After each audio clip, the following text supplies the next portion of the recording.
आजचं चिंतन श्री गुरुदेव दत्त श्री स्वामी समर्थ तुम्हा सर्वांचं आपल्या स्वामी शक्ती या चॅनल मध्ये मनापासून स्वागत आहे। स्वामी तुम्हा सर्वांच्या सर्व चांगल्या इच्छा पूर्ण करो एवढी स्वामींच्या चरणी प्रार्थना करते आणि आपल्या आजच्या या नवीन आणि सुंदर व्हिडिओला पुन्हा एकदा नव्याने सुरुवात करते। भक्तांनो, आजच्या या व्हिडिओमध्ये मी तुम्हाला कर्जमुक्ती होण्यासाठी म्हणजे किती करोडोंचं कर्ज असेल आणि ते फिटण्याची किंवा फेडण्याची जर तुमची इच्छा असेल तर ते कर्ज फिटण्यासाठी कुठेतरी कर्जाचे हप्ते कमी होण्यासाठी आपल्याकडे आर्थिक आवक वाढण्यासाठी दारिद्र्य जे आहे ते नष्ट होण्यासाठी इच्छित मनोकामना पूर्ण होण्यासाठी आणि कामांमध्ये असलेले जे अडथळे आहेत हे अडथळे कुठेतरी दूर होण्यासाठी एक विशेष आणि प्रभावी उपाय सांगणार आहे। बऱ्याच अगदी 90% लोकांच्या कमेंट्स की ताई कर्जमुक्तीसाठी काहीतरी आम्हाला सेवा सांग, कर्जातून मुक्तता मिळवण्यासाठी काहीतरी उपाय सांग।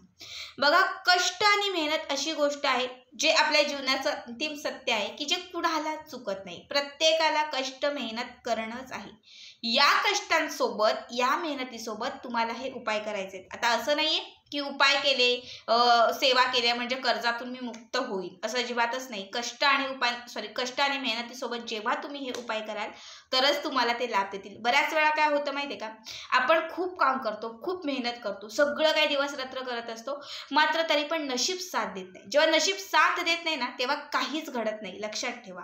म्हणून कुठल्याही कामाला कुठल्याही कष्टाला नशिबाची साथ मिळणं खूप महत्त्वाचं असतं आणि जेव्हा आपण कष्टांसोबत कर्मांसोबत जेव्हा आपण असे उपाय आणि सेवा करतो तेव्हा आपलं नशीब आपल्याला साथ देत जातं।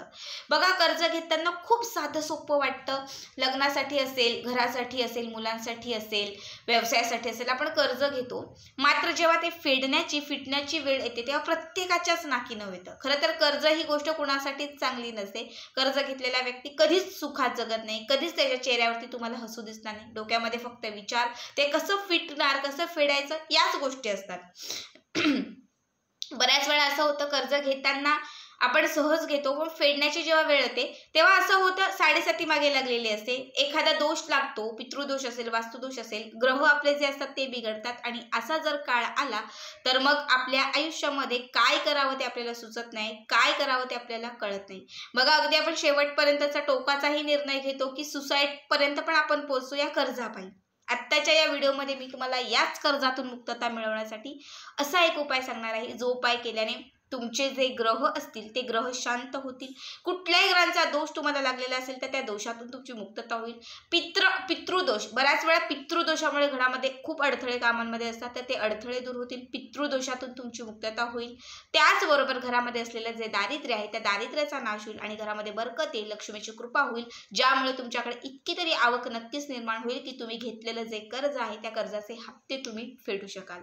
आता काय उपाय आहे हे सगळं काही पुढे मी तुम्हाला सांगणार आहे, फक्त त्यासाठी आपला आजचा हा व्हिडिओ शेवटपर्यंत पहा आणि जे कोणी आपल्या चॅनलवरती नवीन असतील त्यांनी लगेचच आपल्या चॅनलला सबस्क्राईब करा, कारण तुम्ही आपल्या चॅनल सबस्क्राईब केल्यामुळे मी पुढचे जे व्हिडिओ बनवेन ते सर्वात आधी तुम्हा सर्वांपर्यंत पोहोचतील।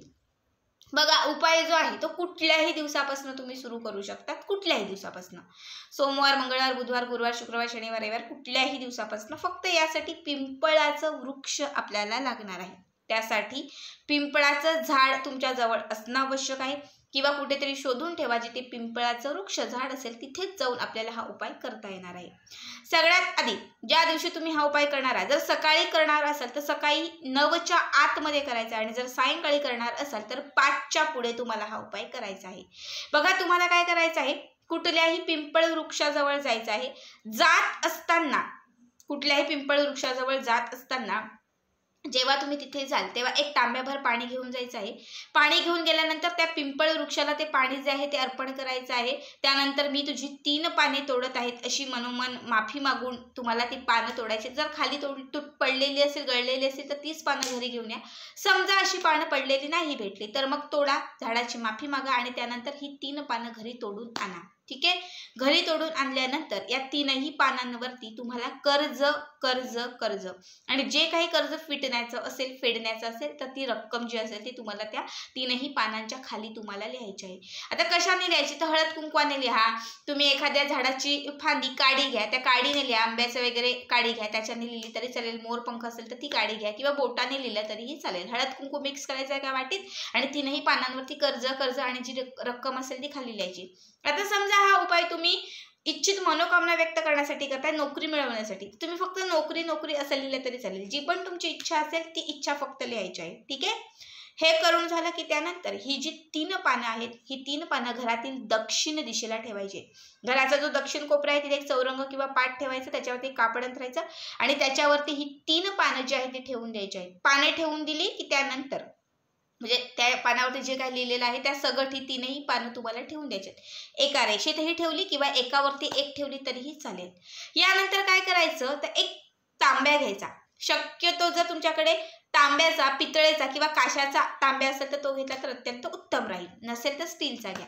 एक तांब्या घ्यायचा, तांब्यामध्ये पाणी भरायचं, त्याच्यामध्ये थोडेसे काळे तीळ टाकायचे आणि सोबत एक दुर्व्याची काडी टाकायची. ठीक आहे. हे सर्व टाकायचं आहे त्या तांब्यामध्ये आणि घरातील दक्षिण दिशेला हे जे काही आहे ते रात्रभर ठेवून द्यायचं. दिवसभर रात्रभर हे ठेवून द्यायचं. समजा पहिल्या दिवशी जर तुम्ही हा उपाय करणार असाल तर शक्यतो सायंकाळची वेळी जा. सायंकाळच्या वेळी म्हणजे 4-5च्या दरम्यान जा. पिंपळ वृक्षाची 3 पानं आणा. त्यानंतर त्याच्यावरती जर सांगितलेलं आहे त्या पद्धतीने इच्छा लिहा. ही पानं घरातील दक्षिण दिशेला ठेवा आणि तांब्यामध्ये ज्या काही वस्तू टाकायला सांगितले त्या वस्तू टाकून तो तांब्या जो आहे तो त्या पानांवरती ठेवून द्यायचा आहे. तिथे बसून कर्जातून मुक्तता होण्यासाठी, जर कर्जमुक्तीसाठी करत असाल तर कर्जातून मुक्त होण्यासाठी मनोमन प्रार्थना करायची आहे आणि घोरकष्टकम जे स्तोत्र आहे तर त्याचं तुम्हाला 21 वेळा पठण करायचं आहे. किती? 21 वेळा.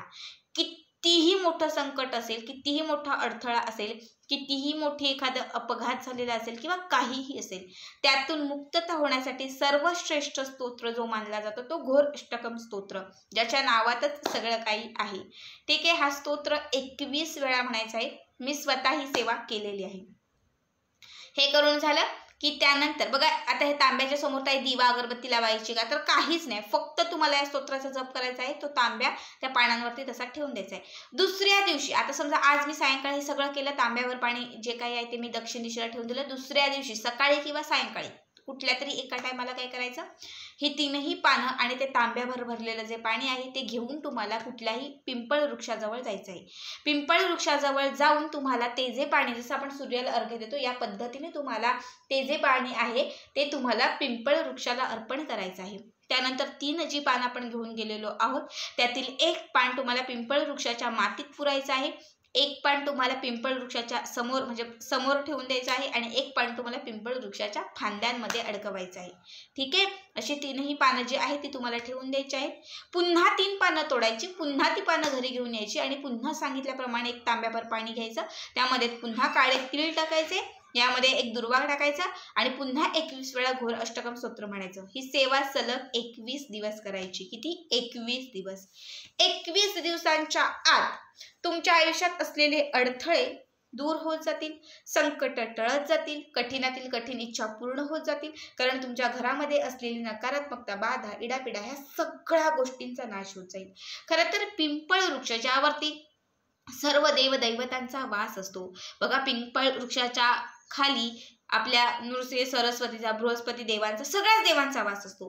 जेव्हा तुम्ही हे पान आपल्या घरामध्ये आणाल तेव्हा साक्षात ती दैवी शक्ती तुमच्या घरामध्ये, जेव्हा तुमची इच्छित मनोकामना तुम्ही त्याच्यावरती लिहाल आणि त्या पानांवरती जेव्हा तुम्ही ते तांब्याभर पाणी ठेवाल तेव्हा तुमच्या घरामध्ये जे दोष असतील, वास्तुदोष, पितृदोष असेल, कुठलेही दोष असतील, ते सगळं त्या पाण्यामध्ये खेचलं जाईल. कारण पिंपळाच्या पानावरती तुम्ही ते पाणी ठेवाल, त्यामध्ये काळे तीळ घालाल. काळे तीळ म्हणजे काय तर नकारात्मकता क्षणात शोषतात. घरामध्ये असलेली इडापिडा, बाधा, कलह सगळं काय त्यामध्ये क्षणात शोषलं जाईल. जेव्हा दुसऱ्या दिवशी हे पाणी तुम्ही पिंपळ वृक्षाला घालाल, इच्छित मनोकामना व्यक्त कराल आणि जेव्हा तुम्ही 30 पिंपळाची पानं जी रात्रभर अभिमंत्रित केलेली आहेत ती त्या ठिकाणी जेव्हा तुम्ही ठेवाल तेव्हा नक्कीच तुमची कितीही कठीण असणारी इच्छा जी आहे ती बृहस्पती देवांबरोबर त्या झाडावरती बसलेल्या सर्व देवदैवतांपर्यंत पोहोचली जाईल आणि जेव्हा त्यांच्यापर्यंत तुमची इच्छा, तुमची आयुष्यात असलेली संकट जे काही असते त्यांच्यापर्यंत पोहोचलं जाईल तेव्हा नक्कीच त्या संकटातून तुम्हाला मार्ग सापडेल. इच्छित मनोकामना ज्या त्या पूर्ण होतील. बघा 21 दिवस फक्त मी सांगते म्हणून ही सेवा करून बघा. 21 दिवस खूप झाले, तुम्हाला 5 ते 6 दिवसांमध्ये याचा पुरेपूर अनुभव येईल. अत्यंत साधा सोपा उपाय आहे. जर सगळेच उपाय करून थकलेले आहात तरीही कर्जातून मुक्तता होत नाहीये तर त्यांनी ही सेवा आवर्जून करावी. आजचा हा व्हिडिओ तुम्हाला कसा वाटला कमेंट करा आणि असेच पुढचे व्हिडिओ पाहण्यासाठी चॅनलला सबस्क्राईब करा. समजा मासिक धर्म आला मध्येच तर ही सेवा स्किप करायची. जर घरात कोणी करणार असेल तर त्या व्यक्तीला करायला लावा किंवा 4-5 दिवस स्किप करून मग ते दिवस पुढे काउंट करा. श्री स्वामी समर्थ. जय जय स्वामी समर्थ.